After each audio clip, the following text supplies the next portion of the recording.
Hello hi കുടുംബങ്ങളെ. അപ്പോൾ ഞങ്ങളിന്ന് സൺഡേ അല്ലേ, അപ്പോൾ ഈവനിങ് നമ്മൾ നെന്മാറയിലുള്ള NSS കോളേജിൻ്റെ ബാക്ക് സൈഡ് മറ്റേ ഹനുമാൻ ടെമ്പിളിലേക്ക് വന്നിരിക്കുകയാണ് ഗൈസ്. ഗംഗോത്രി സ്കൂളിൻ്റെ മേലെയുള്ള ഹനുമാൻ ടെമ്പിളിലേക്ക്. അപ്പോൾ അതിൻ്റെ വിഷ്വൽസൊക്കെ കാണിച്ചു തരാം. സൂപ്പറാണ് ഇവിടെ, നല്ലൊരു പോസിറ്റീവ് വൈബാണ്. അപ്പോൾ ഫാമിലിയൊക്കെ വരണുള്ളൂ. ഞാനും കേശുവും കുറച്ച് നേരത്തെ വന്നു. അപ്പോൾ ഞങ്ങൾ അതിൻ്റെ മുകളിൽ പോയിട്ട് നോക്കട്ടെ ഗൈസ്. അപ്പോൾ ഗൈസ് ഇതാണ് എൻട്രൻസ്. ഈ സൈഡിൽ സ്കൂള്, പിന്നെ നമ്മൾ ഈ സ്റ്റെപ്പുകൾ ഇങ്ങനെ കയറിപ്പോണം. കയറിപ്പോയാൽ മേലെ പ്രകൃതി സുന്ദരമായ ക്ഷേത്രമുണ്ട്.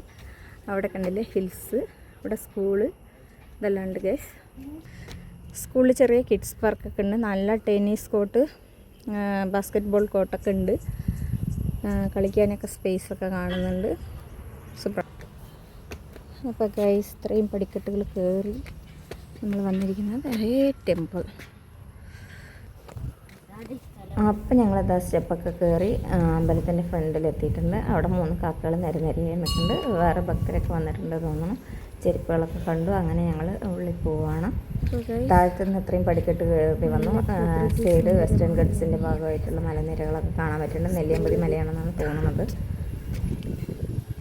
ടെമ്പിൾ ടെമ്പിളിൻ്റെ സൈഡിൽ നോക്കി അതേപോലത്തെ പാറ കെട്ട്, അതായത് ഈ കുന്നിൻ്റെ മേലെയാണ്, ചെറിയൊരു കുന്നാണ്, അതിൻ്റെ മേലെയാണ് ഇതുണ്ടായിരുന്നത്, ടെമ്പിൾ ഉണ്ടായിരുന്നത്.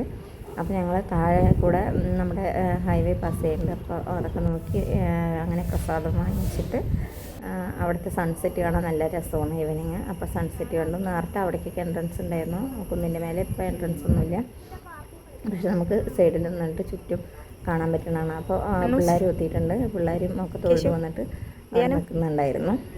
പിന്നെ ഫോട്ടോയ്ക്ക് പോസ്റ്റ് ചെയ്യാൻ പറഞ്ഞപ്പോൾ കുറച്ച് റോളൊക്കെ കാട്ടിയിട്ട് എൻ്റെ പിള്ളേർ അങ്ങനെ ഇതിൻ്റെ ഭംഗിയൊക്കെ കണ്ടുകൊണ്ട് നിൽക്കുകയാണ്. അവിടുത്തെ മൊത്തം ഭംഗിയൊക്കെ കണ്ടുകൊണ്ട് നിൽക്കുകയാണ്. പിന്നെ തൊഴുതു. കുറച്ച് നേരം അവിടെ അങ്ങനെ നിൽക്കുമ്പോഴേക്കും ഒരു പീക്കൊക്കെ ഇങ്ങനെ പീലി വിടർത്തിയിട്ട് ഈ പിള്ളേരുടെ സൗണ്ട് കേട്ടപ്പോൾ അത് പീലി താത്തിയിട്ടോ. അപ്പോൾ അങ്ങനെ നിൽക്കണ്ടായിരുന്നു കുറേ നേരം. നല്ല ഭംഗിയുണ്ട് കാണാൻ. നമ്മുടെ അവിടെ വീട്ടിൽ വരുന്ന പീക്കോക്കിന് പീലിയൊന്നുമില്ല, പക്ഷെ ഇതിന് പീലിയുണ്ട് ഗൈസ്. നല്ല രസമുണ്ടായിരുന്നു കാണാൻ. കുറേ നേരം അതവിടെ നിൽക്കുന്നുണ്ടായിരുന്നു. അവർ പറഞ്ഞു ഒരു 7:30 രാവിലെ 7:30 വരികയാണെങ്കിൽ നിവേദ്യം കൊടുത്താൽ അത് തിന്നിട്ട് അവിടെ ഉണ്ടാവും പുള്ളിക്കാരെന്ന് പറഞ്ഞു. അപ്പോൾ മയിലിനെ കാണണമെങ്കിൽ നേരത്തെ 7:30 വന്നു പറഞ്ഞാൽ അമ്പലത്തിൽ നൈവേദ്യം ഇട്ട് കൊടുക്കും. അപ്പോൾ അത് തിന്നിട്ട് ഇത് ആ അമ്പലത്തിൻ്റെ സറൗണ്ടിങ്സിൽ തന്നെ ഉണ്ടാവും എന്ന് പറഞ്ഞു. പിന്നെ ഇങ്ങനെ നോക്കിയപ്പോൾ അതിൻ്റെ പീഹൻ ഉണ്ടായിരുന്നു. പീഹനും നിറയെ പീഹൻസ് ഉണ്ടായിരുന്നു അവിടെ. ഒരു പീക്കോക്കും ബാക്കി നിറയെ പീഹൻസും ഉണ്ടായിരുന്നു.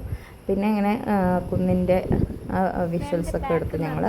അത് കഴിഞ്ഞിട്ട് കുറച്ച് നേരം തൊഴാൻ വന്നവരിനേക്ക് നോക്കി ഇങ്ങനെ ആ വൈബിൽ അങ്ങനെ ഇരുന്നു. അമ്പലത്തിൻ്റെ വൈബിൽ കുറച്ച് നേരം ഇരുന്നു. അപ്പം ഞാനിങ്ങനെ മനോജവ മാരുതതുല്യ വേഗം ജിതേന്ദ്രിയം ബുദ്ധിമതാമരിഷ്ടം വാതാത്മജം വാനരദൂതമുഖ്യം ശ്രീരാമദൂതം ശരണം പ്രബുദ്ധി എന്നുള്ളത് പണ്ട് നാഷണൽ TV ജയ് ഹനുമാൻ ഉണ്ടാകുമ്പോൾ വരുന്ന ഇതാണെന്ന് പറഞ്ഞിട്ട് സംസാരിച്ച് പിള്ളേരുടെ അടുത്ത്. അത് കഴിയുമ്പോഴേക്കും എന്താണ് സരസ്വതി ദേവിൻ്റെയോ ശിവൻ്റെയോ ആയിട്ട് ഒരു ചെറിയ സ്റ്റാച്ചു ഉണ്ടായിരുന്നു. പിന്നെയും നോക്കിയപ്പോൾ പീക്കോക്ക് അവിടെ തന്നെ നിൽക്കുന്നുണ്ടായിരുന്നു. അതേ വൈബിൽ ഞാൻ പോയിട്ട് കുറച്ച് നേരം നന്നായിട്ട് ഞങ്ങൾ മെഡിറ്റേഷൻ ഇരുന്നിട്ട് കുറേ നേരം ഒരു 5 മിനിറ്റ്സ് മേലെ മെഡിറ്റേഷൻ ഇരുന്നു. നല്ലൊരു പോസിറ്റീവ് വൈബ് തന്നെയാണ് അവിടെ കിട്ടുക കേട്ടോ. അപ്പോൾ എല്ലാവരും ഒന്ന് പോയി പ്രാർത്ഥിക്കുക. ഞങ്ങൾ അമ്പലത്തിൽ തൊഴുതി ഇറങ്ങിയിട്ടുണ്ട്. അപ്പോൾ ഇന്നത്തെ വ്ളോഗ് ഇത്രയേ ഉള്ളൂ. ഞങ്ങളുടെ ഫാമിലിനെ ഇഷ്ടപ്പെട്ടാൽ ലൈക്ക് ചെയ്യുക, ഷെയർ ചെയ്യുക, സബ്സ്ക്രൈബ് ചെയ്യുക, ഒന്ന് ഫോളോ ചെയ്ത് കൂടെ കുട്ടിക്കുള്ളൂ. അപ്പോൾ ഇന്നത്തെ